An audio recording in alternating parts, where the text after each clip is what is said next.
নদিয়ায় শান্তিপুরের বিজেপি প্রার্থী জগন্নাথ সরকারের সমর্থনে শাহী রোড শো অমিত শাহের।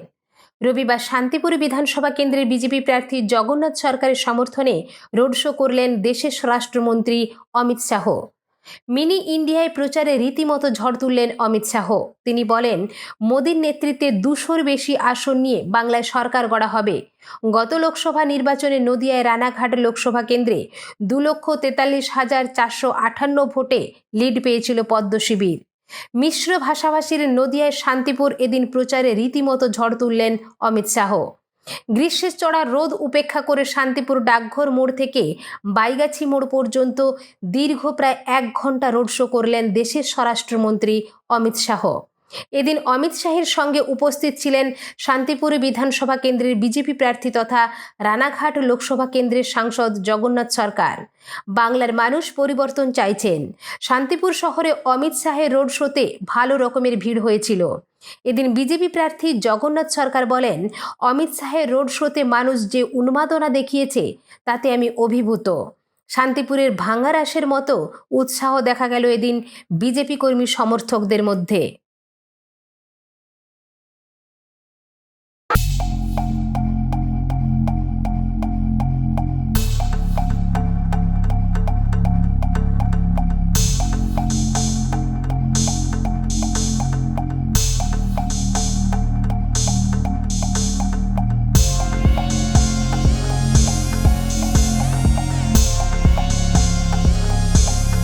जगन्नाथ सरकार जी को जिताने के लिए पूरा शांतिपुर आज सड़कों पर आया। मैं शांतिपुर की जनता का बहुत बहुत धन्यवाद करता हूं कि पौराणिक भूमि पर मुझे पूरा भरोसा है कि 2 मई को कमल खिलेगा और जगन्नाथ सरकार जी जीत कर आएंगे। बंगाल के चुनाव के चौथे चरण के मतदान में कल एक दुखद घटना हुई। एक बूथ पर कुछ अज्ञात लोगों ने हमला किया। सीआरपीएफ के हथियार लूटने का प्रयास किया और जब सीएपीएफ ने अपने बचाव में अपने हथियार बचाने के लिए गोली चलानी पड़ी, इसमें 4 लोगों की एक मृत्यु हुई। ये बहुत दुखद घटना है, मगर इससे ज्यादा दुखद जिस प्रकार से इस घटना को पॉलिटिसाइज किया जा रहा है वो। मैंने ममता दीदी के स्टेटमेंट देखे, उसी बूथ पर सुबह आनंद बर्मन का हत्या कर दिया गया, गुंडों द्वारा हत्या कर दिया, और वो इसलिए हत्या कर दिया गया कि वहां पर मतदान न होगा। उसी बूथ पर हमला किया गया और उसी बूथ पर सीआईएफएस के हथियार लूटने का प्रयास किया, मगर ममता दीदी सिर्फ 4 लोगों को श्रद्धांजलि देती है। आनंद बर्मन की मौत की उनको नहीं पड़ी।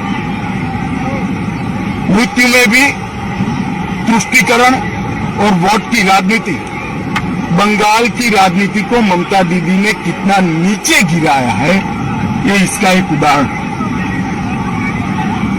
आनंद बर्मन बढ़ गया, उसका भी हमें दुख है, और बाकी जो 4 लोग मर गए इसका भी दुख।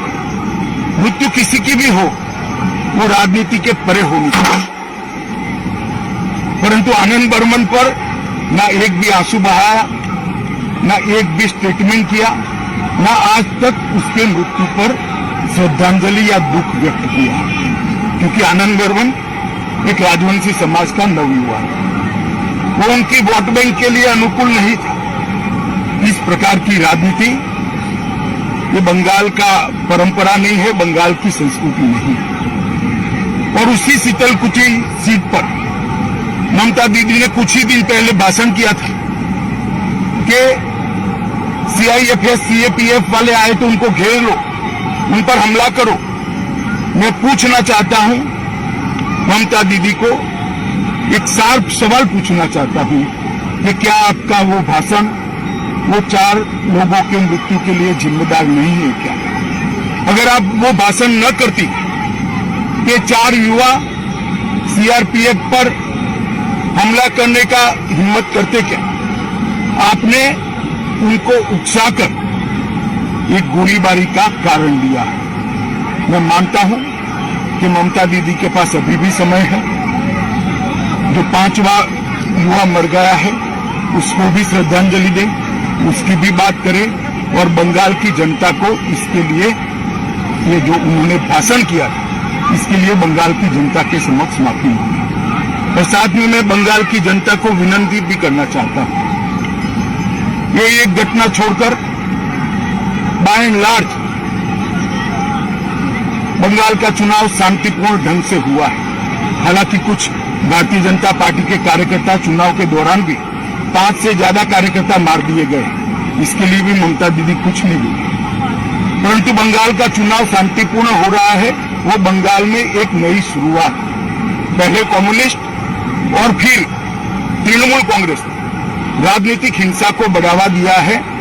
बंगाल इससे बाहर आ रहा है। बंगाल की जनता को मेरा करबद्ध निवेदन है, बाकी के 4 चुनाव में भी शांतिपूर्ण ढंग से लोकतंत्र के उत्सव को मनाएं, चुनाव करें, अपने पसंदीदा प्रत्याशी को जिताएं और बंगाल के अंदर शांतिपूर्ण चुनाव का एक नया इतिहास सर्जने का काम करें।